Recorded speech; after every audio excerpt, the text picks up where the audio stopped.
Fernandez, and welcome to my channel, Gamers Genie.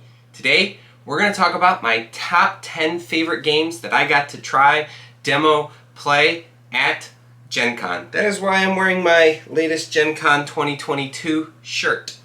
I do love going to this convention every year. It's really fun, really great experience.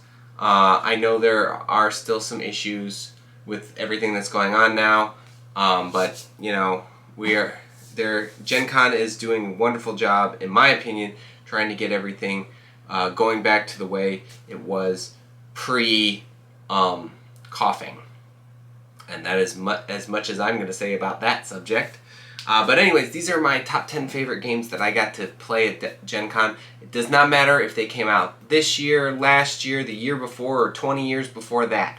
As long as they're new to me and I tried them out at GenCon, I learned them at GenCon, they're on this list. But this year I want to say something. It took me quite a bit of time to get this list down to 10 because this year Jordan and I played, demoed, learned, and other things with 21 board games altogether. 21 tabletop games.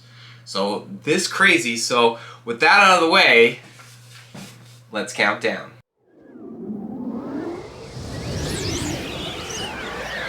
Okay, so number 10 is the game Asking for Troubles. That is actually spelled T-R-O-B-I-L-S. And this game, you are an alien going to different planets, collecting resources. This is kind of a worker placement resource gathering game, and you have to get rid of all these aliens that are attacking your planet. So you are aliens trying to get rid of aliens trying to take over and conquer your planet. It's pretty fun. Nice worker placement, nice resource gathering game. A bit of a hand management as well thrown into there. I did enjoy it. The artwork was really fun. I thought I'd try it because I felt like the last game I tried from Breaking Games was Rise of Tribes. I didn't enjoy Rise of Tribes. And you know, we were getting pretty close to leaving the convention, so we just needed to I'm like, oh no, come on, 2 more games, 3 more games, 4 more games. I was kind of on a roll. I'm like, oh come on, game. Like, I want to make sure I demo as many games as I possibly can. But yeah, this game was really fun. I really enjoyed it. The different ships seem to be based off of different famous spaceships from different science fiction shows and movies and TV shows, which was pretty cool. There's ways you can you start off with 2 ships, but there's ways you can get more throughout the game. I do highly recommend you check this one out. That is number 10, Asking for Troubles.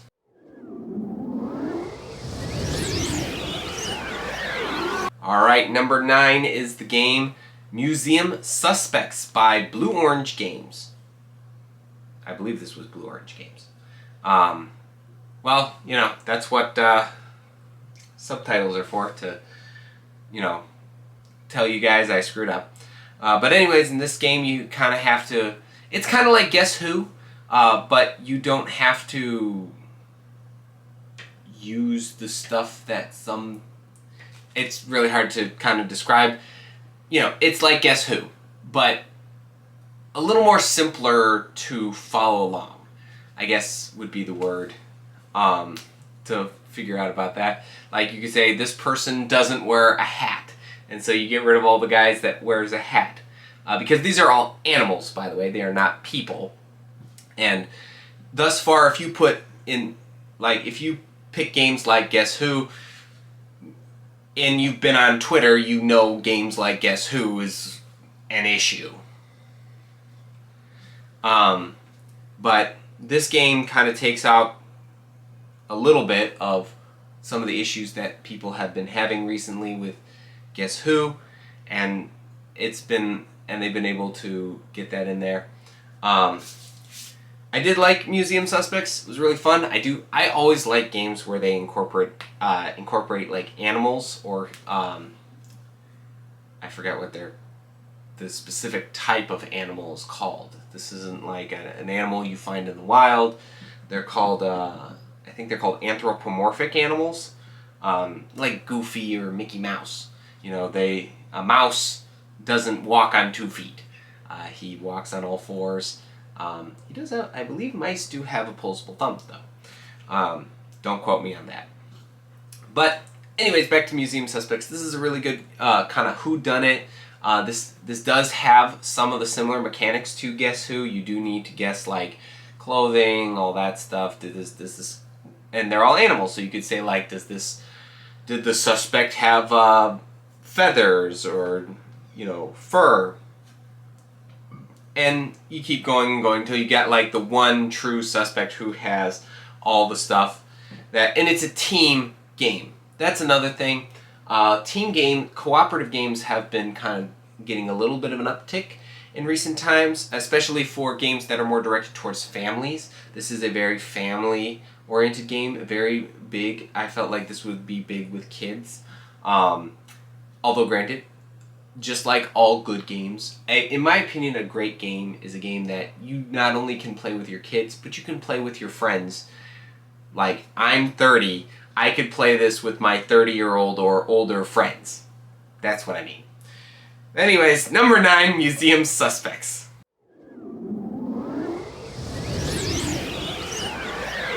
Okay, so in number 8, we now get into that whole, games that have been out for a while kind of thing, because number 8 is Chai. And I do know that this game has been out for a while. This game, a lot of people talk about it. One of the fellow YouTubers I have, one of the first YouTubers I actually met when I first started my channel, which is the Cardboard Kid. She talked about this on her channel. She did a review on it, and I was like, well, it was like, whatever, I don't need to focus on this. This is like, this game's gonna blow away. And I thought it was. I thought it was gonna be one of those games that just, because it was a Kickstarter game. Kickstarter games can go one way or the other. You can either get a root, or you can get something that will just be popular for now, or something like that. And that's what I thought. I'm gonna be honest. That's what I thought. I thought this was a game that was going to blow away. I respect the kid's opinion. Then I saw that they talked... I don't think they talked about it in Pirates Parlay, but then they talked about it on Dice Tower, and I'm like, ooh, Mr. Vassal, I do respect his opinion. And it is an adult. I do respect the kid's opinion, but hearing it from a fellow adult does make you feel a little more comfortable.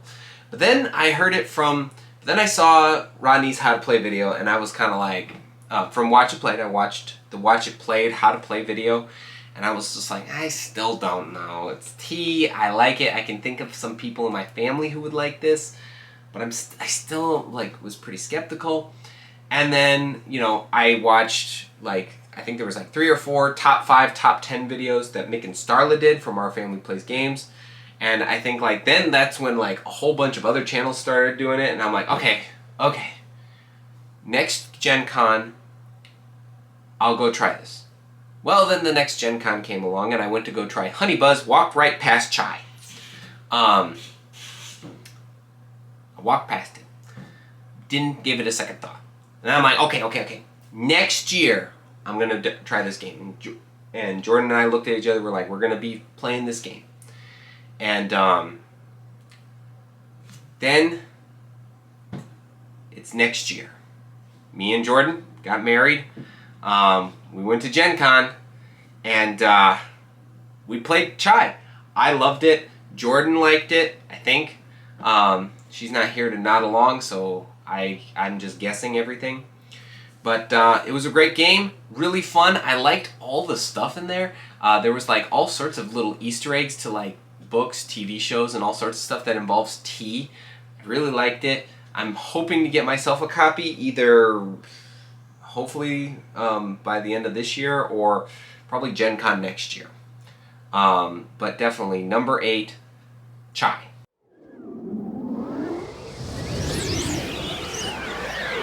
Okay, so number 7 is the game Stella! This is from the same people who brought you the game Dixit. and it's from the same maker, the same publishing company that brought you wonderful games such as Mysterium and Obscurio. It is really cool. You're trying to... They give you a word, and then you have to pick, and then you write down secretly what you what that word means to you. Like you get like this chart, and you put down like which images where, and then at the end you just point to all these images. If somebody has the same images as you get to keep playing. If nobody has the same image as you, you're out. You don't get to guess. So I could have like 5 guesses on my board, and if nobody picked at least one of the things that I picked, so like I could pick the middle one, the middle card in the middle row, and nobody picked that card, well then I'm out, and I don't get to find my other 5. So, you know, but you also like lose points if you're like farther up. It's pretty crazy. It's a really good game. I really do enjoy it. I mean, I do enjoy, and of course, one of the major reasons why I enjoy this game, and probably why a lot of you guys at home enjoy games like this, is because of the artwork. These are those games like Detective Club. Has that really, really good, rich artwork. Really fantastic. Stella is definitely on my list for games I need to get. And I can't wait to try it again. So that's it. Number 7, Stella.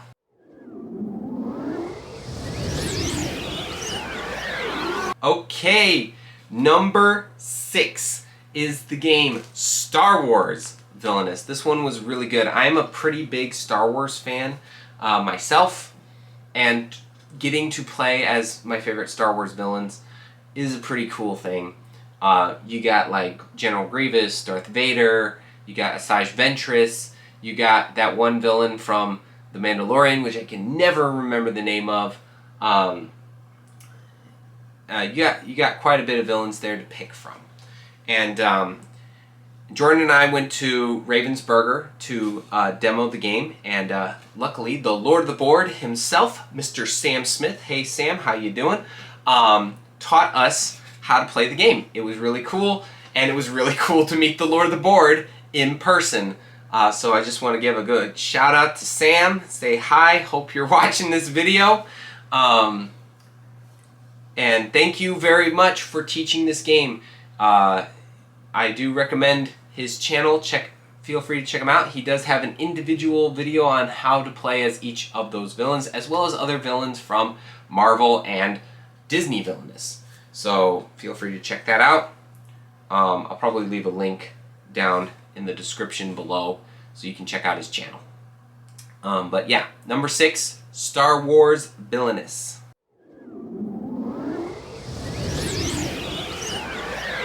Okay, so number 5 is a Goofy movie game. So this is all based off of the movie Goofy movie, and your goal is you get to play. So first of all, you get to pick and play as Max, Roxanne, PJ, or Bobby.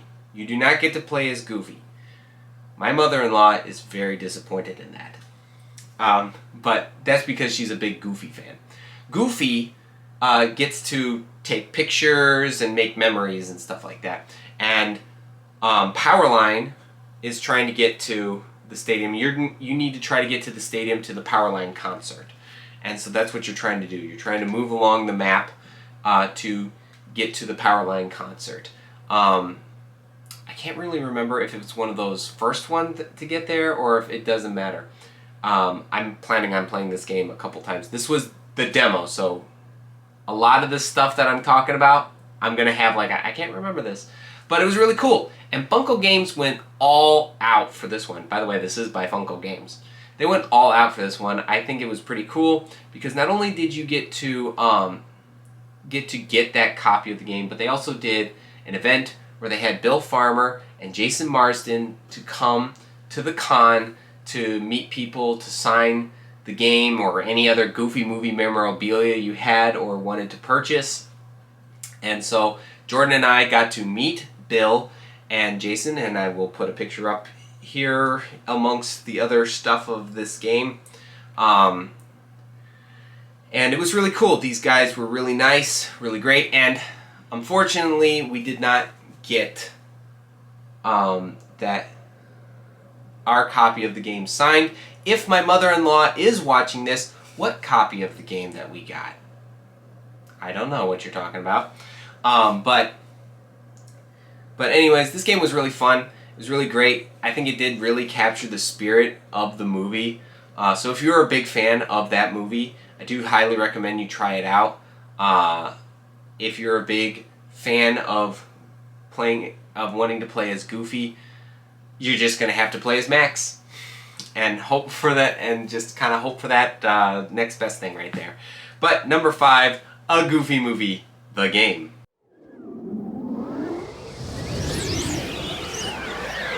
Okay, number 4 is the game Paint the Roses by, oh my gosh, I think this was also by Breaking Games. I don't think so, but I'll put it down who it is by in the comments down below. Oh, not the comments, in the video when I'm editing it.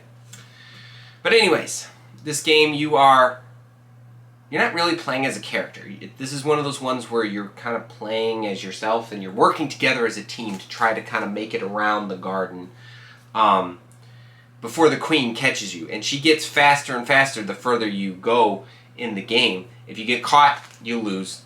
This is one of those, multiple ways to lose game, only one way to win, and we all love those, don't we, folks?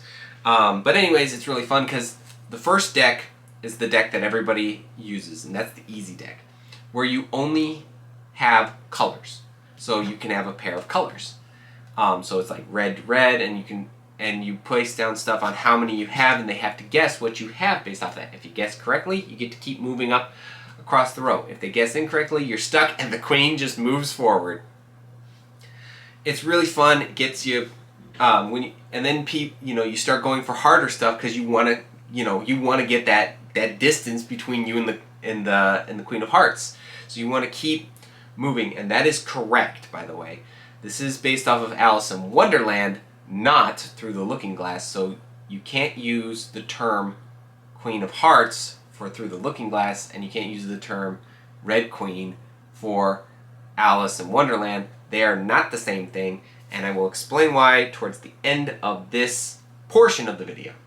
So anyways, once that's all said and done, if she catches up to you, you lose. If she doesn't, and you manage to make it all the way, you win.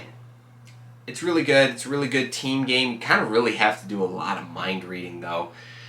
It can get a little troublesome the further you go, because in the hard ones, it can be one or the other or both. So it could be colors, shapes, or colors and shapes. So you're kind of like, okay, is it colors? Is it shapes? Is it both? What's going on? I don't know. And you gotta just be like, it's this. And it's like, no, queen moves forward. But now she's got that little stand so she can move faster. Oh no.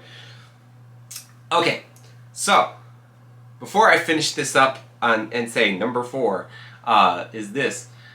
The reason why I said that is because in the books, not in the Disney movies or whatever, or the other billions of movies that's been made of this, in the books and a couple of the movies, now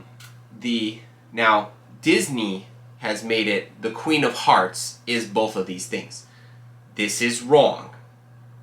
Although granted, in the original one, that was more slightly close to the books. There were some changes. But some of the more live-action ones were a little more closer, except for the Tim Burton one. But in the books, in the first book, it is the Queen of Hearts. And that is because everything about that was more based around a deck of cards. And then in the second one, there's the Red Queen, but that's because that was based off of an old British chessboard. And in the chessboard, the pieces are red, not black. But there's always white. It's weird, okay? There's always white. They change the side of the black pieces to red or pink or purple or blue or polka dot or whatever, but the other side is always white. Never changes. It's weird. If there is a chess set where they do changed like that, let me know in the comments below. I mean, but that's why I said that, you know, Through the Looking Glass, technically wrong, and calling her the Red Queen is wrong, because what they did was, especially in the Tim Burton movies, is they did what Disney did, where they took both books and kind of meshed them together, plus added their own stuff that really felt like it. Sort of. But the thing is, they didn't take the Red Queen and the Queen of Hearts and combine them into one character in the original animated Disney film. They did that in the Tim Burton film, which is, in my opinion, kind of weird. But anyways, number 4, Paint the Roses.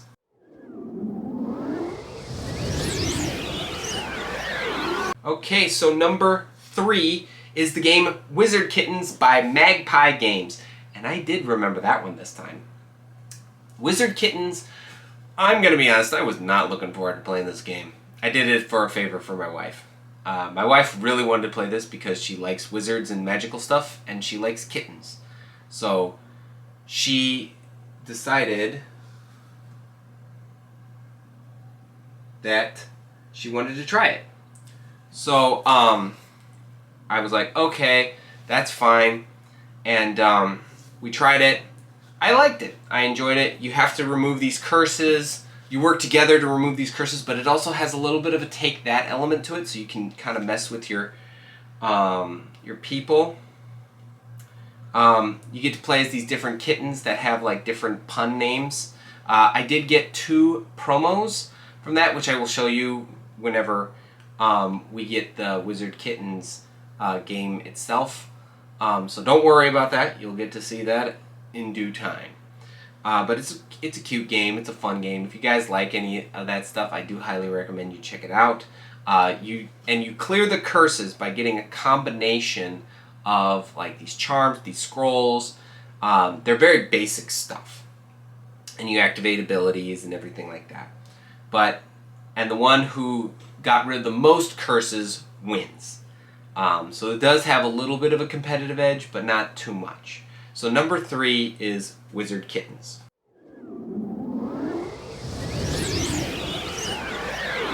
Number 2 is the game ScoobyDoo, the board game, by Cool Mini or Not or Simon. And in this game you get to play as any one of the Mystery Incorporated gang, and I think Scrappy Doo if you got the Kickstarter edition. But if you got the original, if you're going to get the original retail game, you can play as the original Scooby-Doo Where Are You Mystery Incorporated team.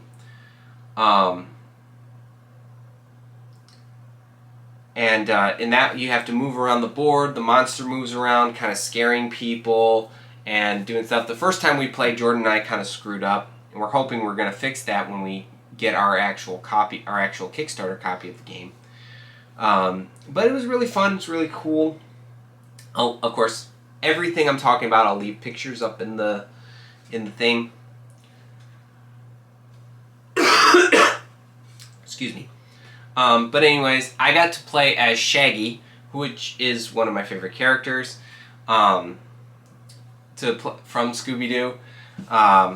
And you all have like different powers to do that, and you can go up against like. Okay, well, I think in the retail version, you can only go up against like the Creeper and the Green Ghoul. But if you have the Kickstarter edition, you get like Captain Cutler's Ghost, and the Zombie, and you get like Redbeard's Ghost. You get all sorts of the Spooky Space Kook, and all sorts of other stuff.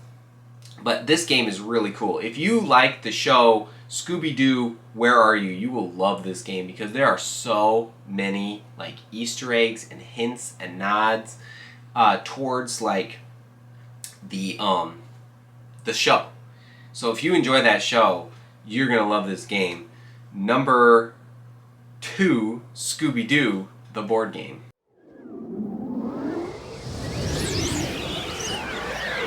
Alright, number 1 is Creature Comforts from Kids Table Board Gaming. I have watched so many videos on this game. I had to try it out. It looks really cool. It is kind of a worker placement game, and I love worker placement games. They are really fun. I was taught by I have the game, so I'm gonna look up the guy's name.